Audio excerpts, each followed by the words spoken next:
The Sierra Protocol, Missing Mountain Base, 29, 1988.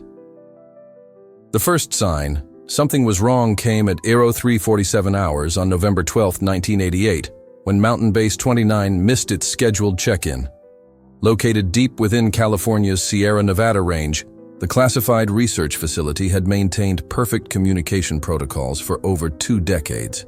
The base's silence triggered an immediate response from Project Summit Command, but the rescue teams that arrived 12 hours later found only empty corridors and powered-down equipment. All 47 personnel had vanished without a trace. Dr. Sarah Chen reviewed the case file for the 100th time, her office at the Pentagon illuminated by the harsh glow of fluorescent lights. Now 36 years after the incident, she was one of the few people with clearance to access the complete Sierra Protocol documents. The leather-bound folder on her desk contained photographs, transcripts, and classified reports that painted a disturbing picture of what had transpired in those final days at Base 29. The facility had been established in 1967 as part of Project Summit, a classified Department of Defense initiative studying high-altitude phenomena and their potential military applications. Officially, it was a weather monitoring station.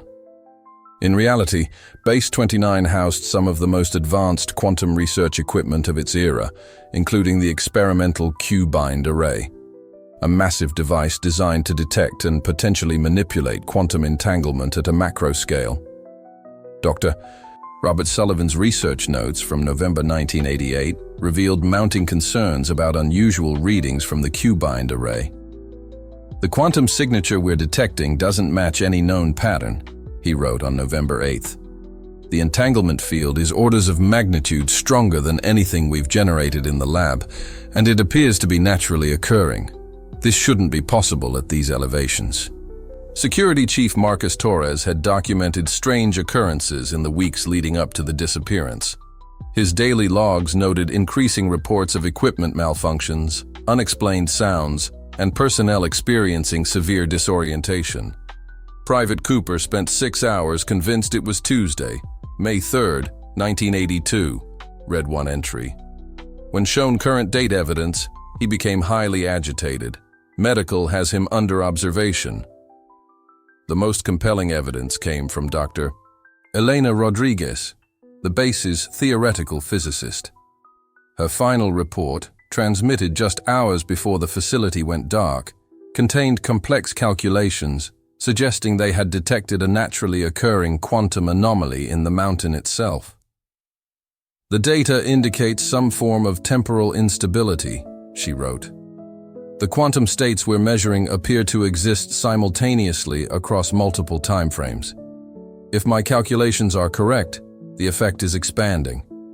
The rescue team's photographs showed a facility in pristine condition. No signs of struggle, no evidence of evacuation. Half-filled coffee cups sat on desks, screensavers flickered on computer monitors, and a partially completed game of solitaire lay spread across a break room table. The only unusual finding was the Q-bind array's central chamber, where instruments recorded radiation levels nearly 50 times normal background readings. Sarah pulled out the statement from James Morrison, a local hunter who had been in the area the night of the disappearance. "Around 3 a.m., the whole mountain lit up like daylight," he testified. "There was this low humming sound, and the air felt heavy, like just before a thunderstorm. Then everything went quiet. Too quiet. Even the insects stopped making noise." Geological surveys conducted in the following months revealed something even more inexplicable. The mountain's internal structure had changed, showing evidence of mineral formations that would typically take millions of years to develop. Carbon dating of rock samples produced wildly inconsistent results, with some specimens apparently aging thousands of years overnight. The investigation team's final report, compiled in 1989, concluded that Base 29 had likely encountered a naturally occurring phenomenon that modern science couldn't explain. They theorized that the Q-bind array may have inadvertently amplified whatever effect they had discovered, with catastrophic consequences. The facility was permanently sealed, and Project Summit was officially terminated. But that wasn't the end of the story. In 1994, A routine satellite pass captured an infrared anomaly at the base's coordinates, a perfect circle of heat, despite the facility's power having been cut years earlier. In 2003, a geological research team reported their instruments failing along the same frequency patterns documented in Sullivan's original notes. Most notably, in 2012, a classified Pentagon quantum computing project detected patterns matching Dr. Rodriguez's final calculations emanating from the sealed facility. Sarah set down the file and walked to her window, watching the sun set over the Potomac. Her own research suggested the phenomenon at Base 29 hadn't disappeared. It had evolved. Recent quantum field measurements showed the anomaly was still present, but had shifted into configurations that hadn't been detectable with 1988 technology. The pattern's complexity was increasing exponentially, following a mathematical progression that suggested intelligence rather than random natural occurrence. Most disturbing were the temporal readings. Using modern quantum sensors, Sarah's team had detected temporal distortions around the facility that seemed to be expanding, albeit at an infinitesimal rate.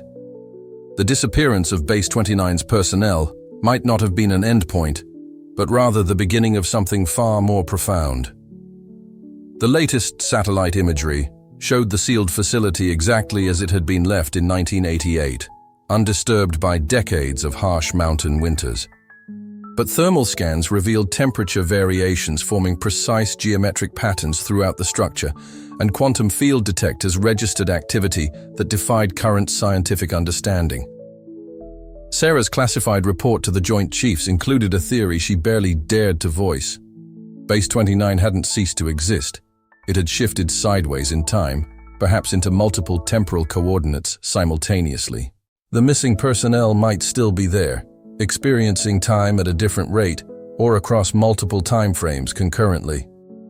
The Q-bind array, rather than causing their disappearance, might have been humanity's first contact with a natural phenomenon that existed outside our linear perception of time. As she prepared to leave for the day, Sarah's quantum field monitor chirped softly. The Base 29 signal had changed again, its pattern now matching exactly the mathematical sequence Dr. Rodriguez had predicted in her final transmission. After 36 years, the facility was still communicating, but what it was trying to tell them remained a mystery locked in the fabric of time itself.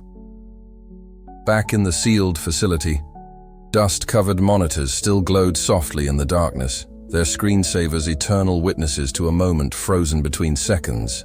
In the Q-bind chamber, delicate instruments continued their vigilant measurements, recording data about a phenomenon that modern science was only beginning to comprehend. And somewhere, in a temporal space that existed alongside our own, 47 souls might still be unraveling the greatest scientific mystery of their time, or perhaps any time. Want to explore more classified mysteries and government secrets? Subscribe to our channel for weekly investigations into the unknown. Hit the notification bell to never miss an update on cases like Base 29 and other unexplained incidents. The truth is out there. Help us find it.